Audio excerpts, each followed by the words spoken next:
they aren't able to, you know, say, hey, that's a flat lie. You know, people are gonna believe it.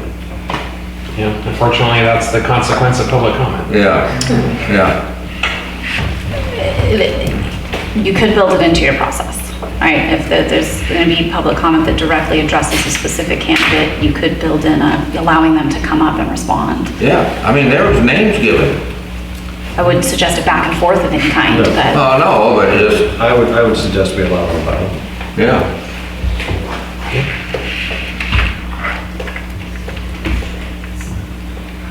Two comments directed at them directly, not just any To subject that- matter. No, to that name. Right, right. Yes. Is there any other board comment or take public comment? No, I agree with, everybody should have it, especially if they're being called out, and somebody's saying something about them, they should be able to speak up and, you know, whether, hey, yeah, it's true, or no, that's not true. People say things a lot, actually. Yes, they do. Okay, if that's it, we'll take public comment.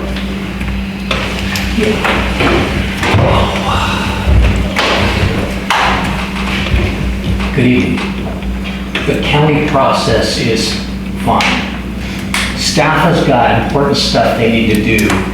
You're only going to be here 8 more months. You're never going to have this incident again where you're going to have to appoint somebody. Don't saddle a future board with a policy that you're not going to have anything to do with. Let them do it. They're even going to be elected. So if you're elected on the next board, then you can take that up as your agenda item. Staff's got a lot of stuff to do. You guys talked about this subject longer than any other subject tonight, and it's almost the least important. There's lots of important things to do. I'm not being disrespectful, but I think the county policy is fine. And if any member of the board had an alternate choice tonight, we would have gotten another vote. But everybody picked one person, and we voted about that one person from each side. So push the chessboards aside, your little moves didn't work out, and say, look at it, we've got 4 really good candidates here. I was impressed. There were 4 good candidates here. There had to be somebody in that group that you guys could agree upon, but you didn't give all 4 of them a chance. Something to think about. Thank you.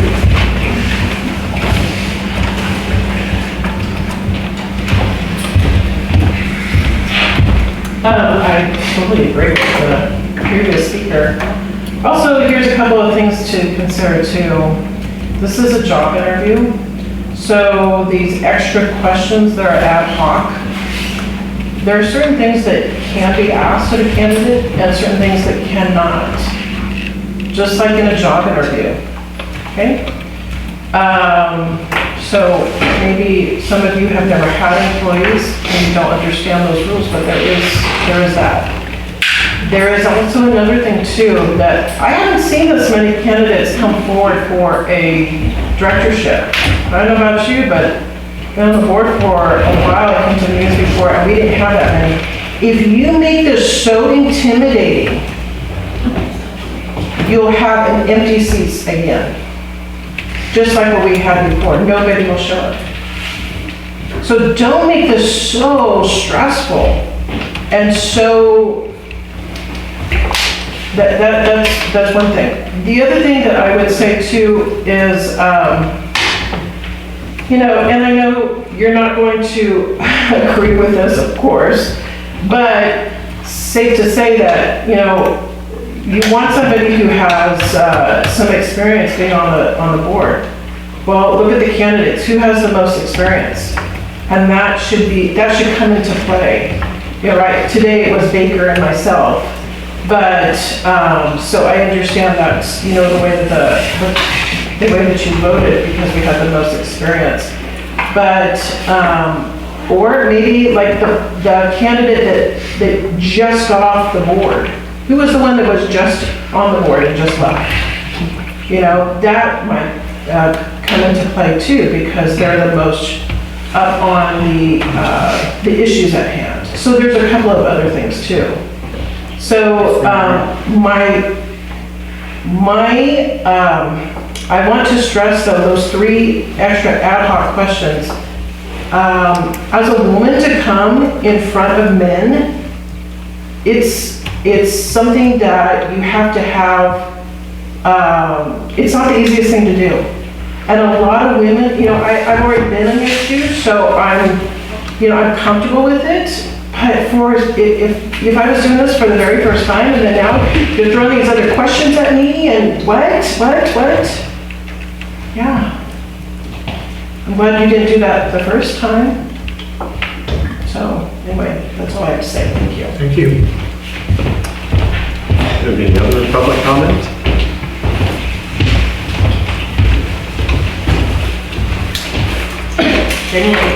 Hello. Thank you for this opportunity. I just want to express disappointment because it wasn't so very long ago that you, Mr. Director Sangster, stated that it was not going to be an us versus them mentality anymore. We wanted to be future forward. I came here with the hopes and expectations that, great, we have 4 candidates. Amazing. 2 with experience, 2 unknowns that could very well move our board and our town forward. Maybe united, bring new ideas, some experience, some not, maybe teachable moments, but it was a total letdown. I don't see us moving forward. I don't see that being future forward. I don't see that a united front to start helping our town. And I think that goes against what you actually called for us all to do.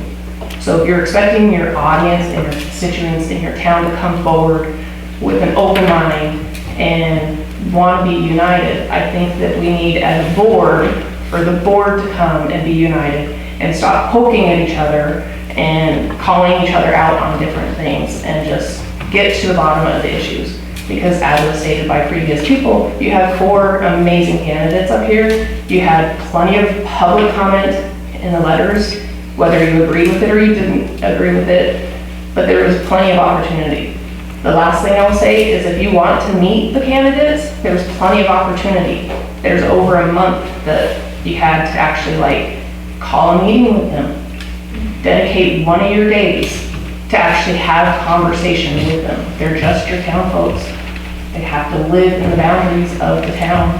They already agreed to all of that. Their letters probably already stated everything on those questions. So if you want more than that, you're gonna have to meet individually with them. In a room, at the C.S.D., have a meeting with them. Have a conversation. They're not scary people. I'm sure all of them are gonna meet with you. Just to clarify, in case any of you thought you would want to do that, the Brown Act would prohibit all of you from doing that. So Right. that's the reason that all of them cannot meet with all of the candidates separately, because that would be a deliberation if all of them did it. 2 of you could meet with one candidate and 2 of you could meet with another, but more than 2 of you cannot meet with any one candidate outside of this meeting setting. Just to be clear. Thank you. You're welcome. Any other public comment?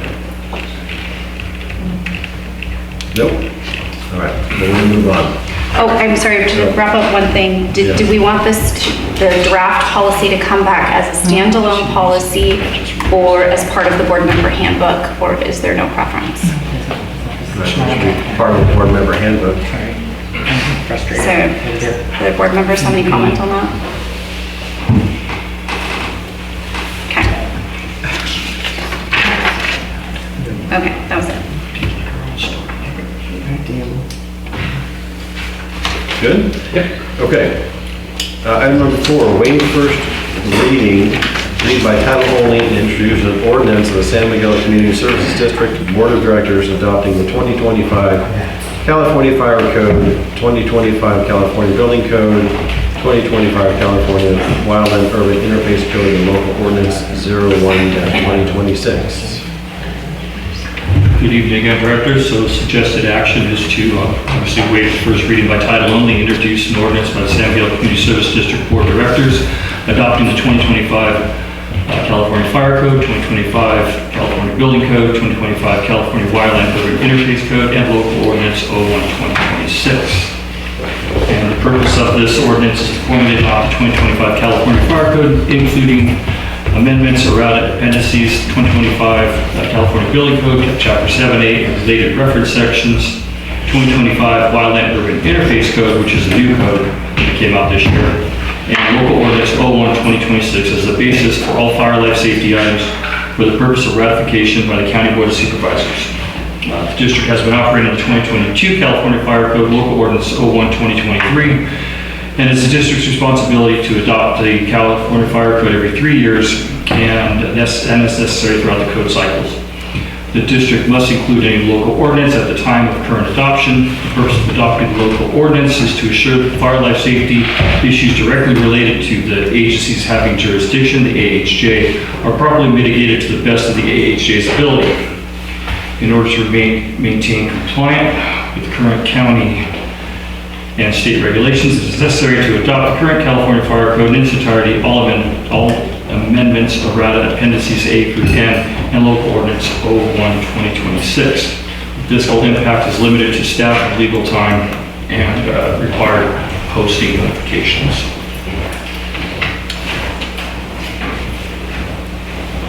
Okay.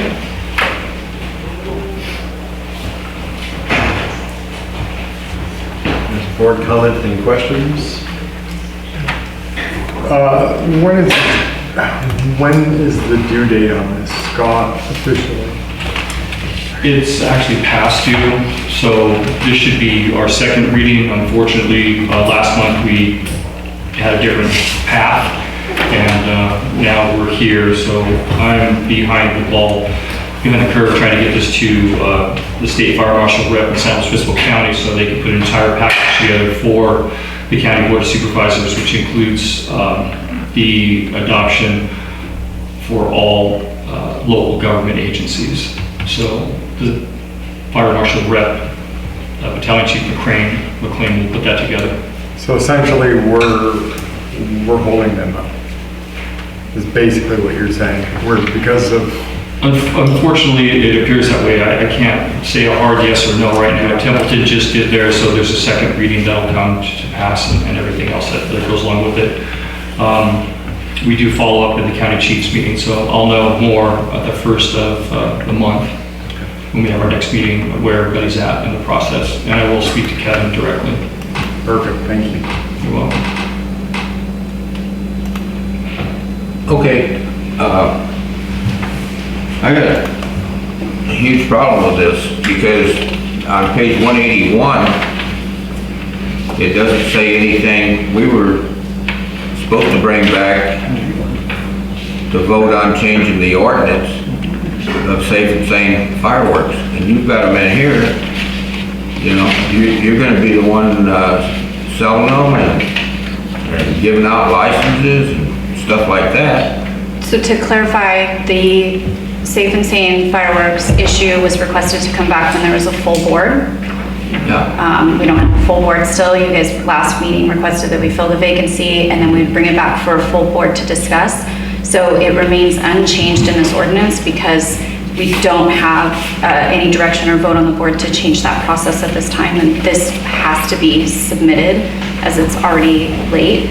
Another opportunity will come up even if you didn't have a full board in order to implement the safe and sane fireworks sales, because we have the whole process of the board approving the application period, and there's a lot of different steps that'll come up before any of this is actually implemented this year. So for right now, the focus is on trying to get the adoption of the codes out in a timely manner. Well, I say we table it until we get a clarification on this, because I mean, I can read pretty good. So I think the clarification was just provided that the verbiage is maintained in this ordinance because there was no previous direction from the board other than to bring it back when we had a full board. The fireworks were supposed to be brought. So once you have a fifth board member, our direction will come into play and it'll be brought back for board consideration to discuss removing or altering fireworks in the ordinance. Or it will come when the request comes to approve the process for safe and sane fireworks. So Right. that's a whole nother approval process that has to occur before that It happens. isn't just a sale. We wanted to change the ordinance in San Miguel to fireworks is illegal, period. Right, I know, and right now illegal ones most are already illegal. This is not going to change any of that in this moment. All this does is moves the process forward for us to adopt the fire code that needs to get adopted. So everything remains unchanged from the last meeting to the discussion to be held when there's a full board, or if a full board does not occur when the approvals for safe and sane fireworks come up. This alone does not approve safe and sane fireworks sales. There will be subsequent approvals and considerations that will come before the board. Just the code, the fire code. So, It gets asked again right before anyways, in the fire code. Or fire sales, sorry. so Chief Young, if there is an alternate, anything that's altered in the ordinance allowing fireworks, how does that affect you with submitting this? It doesn't make any difference, it's just submitted as it is now, and The recommendation, as stated in the past, is submit this ordinance as written, Yep. and then when the time comes for the permits and the applications, those items can be addressed at that time. If the board does not choose to allow safe and sane fireworks sales during that period, then that would be the action at that time. The item previously, when put on for a vote, it failed to pass. So that's why it was asked to be brought again at a later date, as people have pointed out. Right. This is something that has been part of our local ordinance since 2001. So it's nothing new. The only new item that was added to it is the clarification for seizure of illegal fireworks. And my computer's going really slow, but it's under penalties, and it references the California Fire Code, section 560.1.7, and it does allow the fire code official seizure capacity, seizure ability. Finding is still within the wheelhouse of the sheriff's department, but we do have the fines listed in there as well, in case a fine is administered. I did have a conversation, I hope I'm not getting off track, but we are talking about fireworks. I did have a conversation with the commander. She wasn't able to be here tonight, but she sent her sheriff, or her sergeant. But there were 3 citations issued on July 4th. Whether or not those fines were fulfilled, I don't know, but three fines were cited for $1,000 apiece. So they are doing their job, and I think we can continue to do good work as long as we're allowed to do that work. And the fire code gives us the ability to seize fireworks as long as there's a section that says at the owner's expense. We don't have the mechanism to charge the owner for seizure of fireworks, but we could do it peacefully. We've done it in the past. And on that topic, I've received requests from the grand jury to provide information regarding seizures of fireworks incidents between the 3rd and the 5th of July. And it's very informative. That information is not completely compiled yet, but there are a lot of events that happen between July 1st and July 5th. Vehicle accidents, small fires that could have turned into big fires, and fortunately having the staff available is a godsend. It's prevented a lot of large-scale incidents, small incidents that could have become large-scale incidents, and timely responses for vehicle accidents and medical emergencies, just because of the influx of people traveling and other activities that happen during holidays.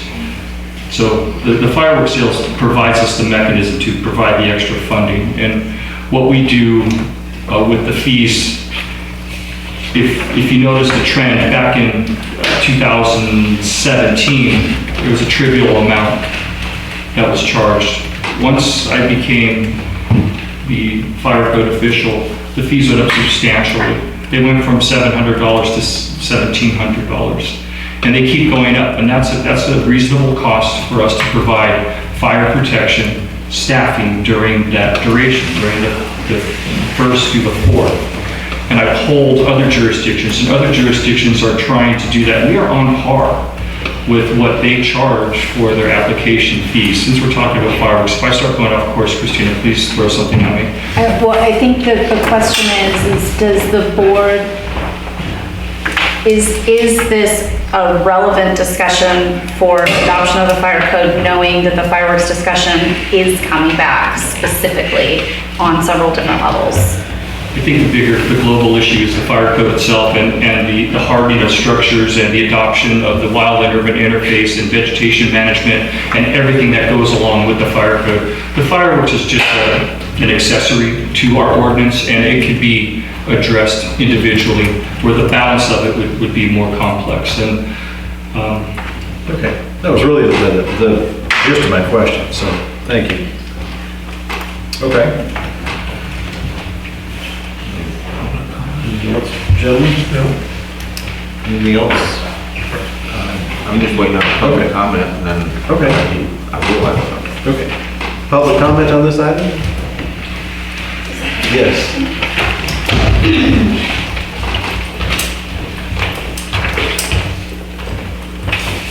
Good evening again, my name is Robin Johnson. I just have a question pertaining to how those 3-5 days with fireworks go. Where I live at, my neighbor let a group of people literally come to our corner, and they stood there from, let's say, 5, 6 o'clock in the afternoon to 1, 2 o'clock in the morning blowing through fireworks. And eventually, you know, CHPE came through and stopped it. But my thing is, what is it, for those of us who don't want the fireworks being able, you know, people to flock on your block and come to your, you know, be near your property and blowing fireworks off, what is us as homeowners, what recourse do we have in this ordinance that we can do before, so that we can prevent this from actually happening constantly? Because I'm a combat veteran, I suffer from PTSD, I do not like fireworks, and I have a dog, and those who have pets know how, you know, how this goes on and how this affects us. So I would just like to know, is there anything in these ordinances that we as homeowners could actually do to prevent this, stop it? You know, I mean, can we have like a special telephone call to actually say, hey, I need you to come to 15th between Prado and Bonita? They're here. Can I answer her question? Yeah, thank you. sure. Thank you. Do you have a comment? I'd like to answer her question. Can I do that?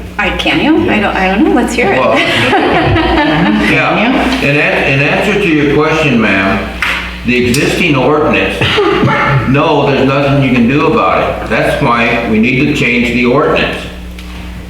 You know, where any fireworks, legal or not, are banned in the San Miguel district.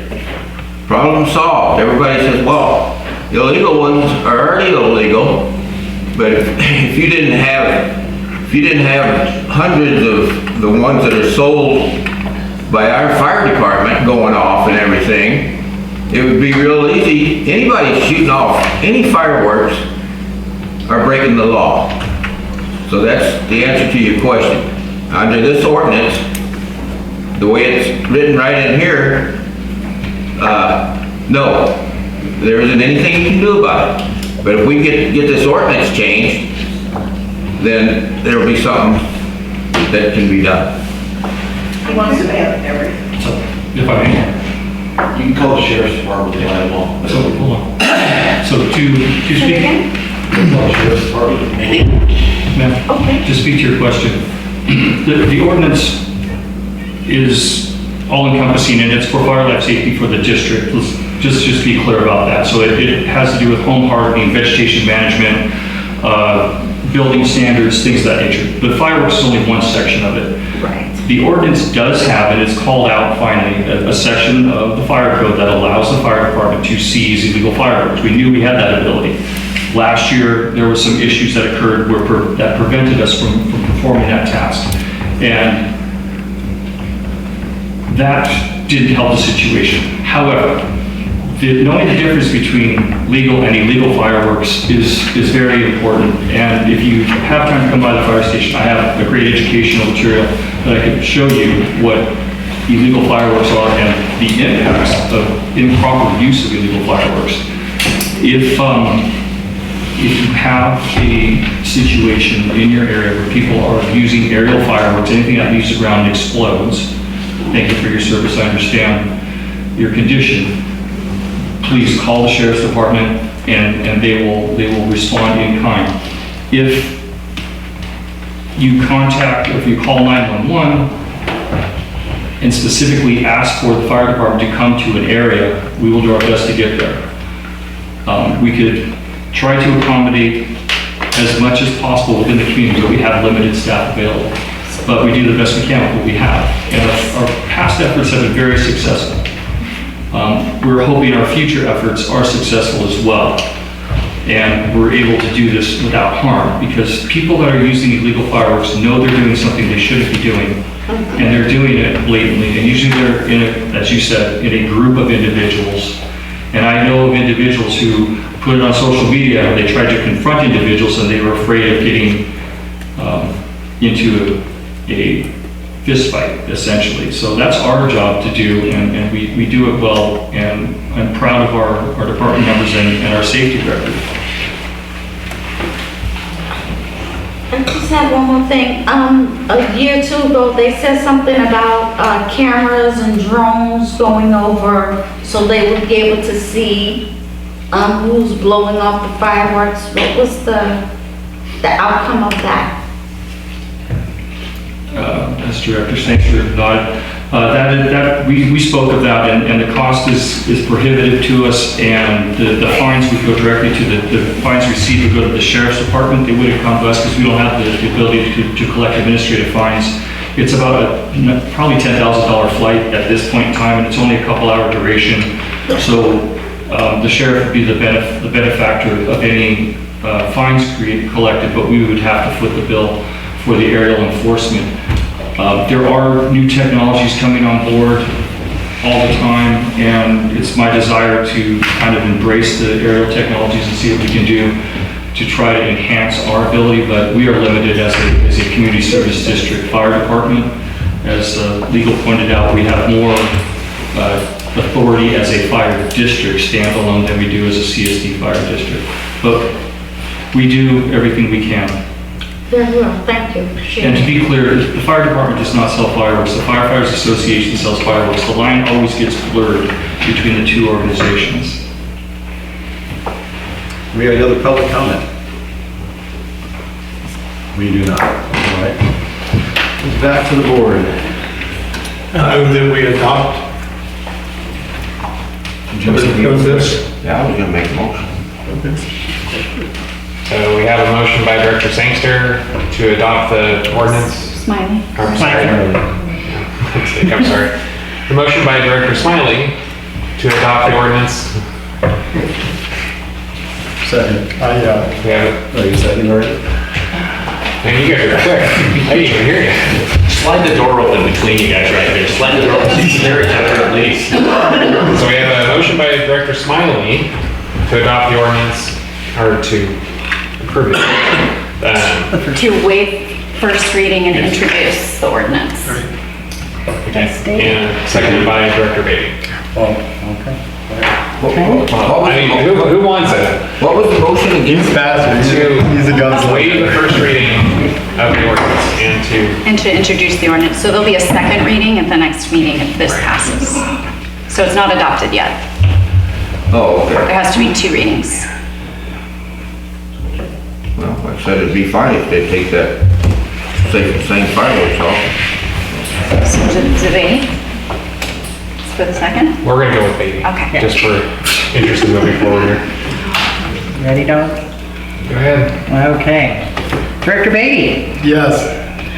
Director Davis. No. Director Smiley. Yes.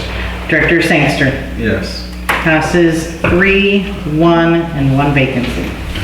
Thank you, Director. So I look forward to the State Fire Marshal's representative at San Francisco tomorrow.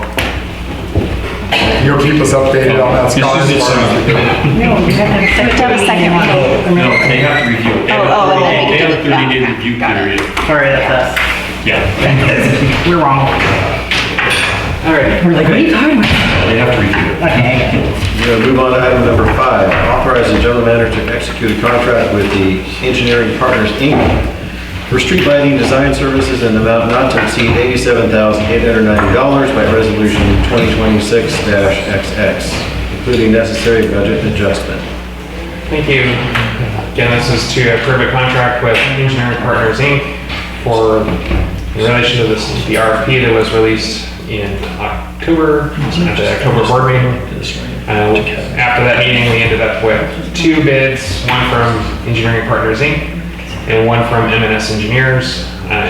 Engineering Partners, Inc. was $87,890 and M&S Engineers was $132,615. If you remember in the past year, we had previously circulated a very similar RFP. We had one interested party who ended up not providing a proposal. So we were interested to see the 2 that we did receive. Both of them are qualified. Both of them are providing a very, very similar proposal and outcome. The main difference is in their hourly rate. And EPI is proposing about 574 hours, and M&S is only 604, so it's very close in hours. But when you look at the proposals, the cost difference really is just the hourly rate that they charge. Both firms are qualified, as I mentioned, to do the proposed work. But we are recommending EPI based on price, all other aspects being equal.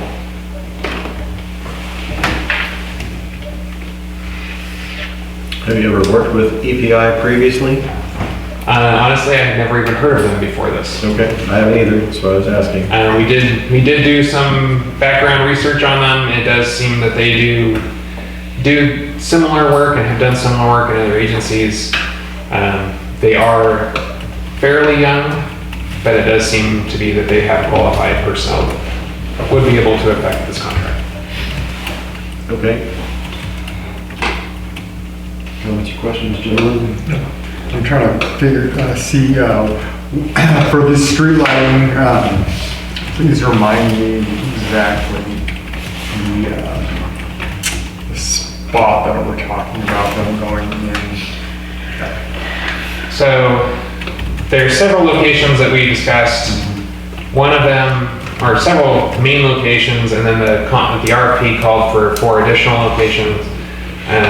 One location was the walking path crossing that crosses the railroad tracks at 16th and Mission going to 16th and N. Both sides of the railroad tracks, not in the right of way, but outside of the right of way.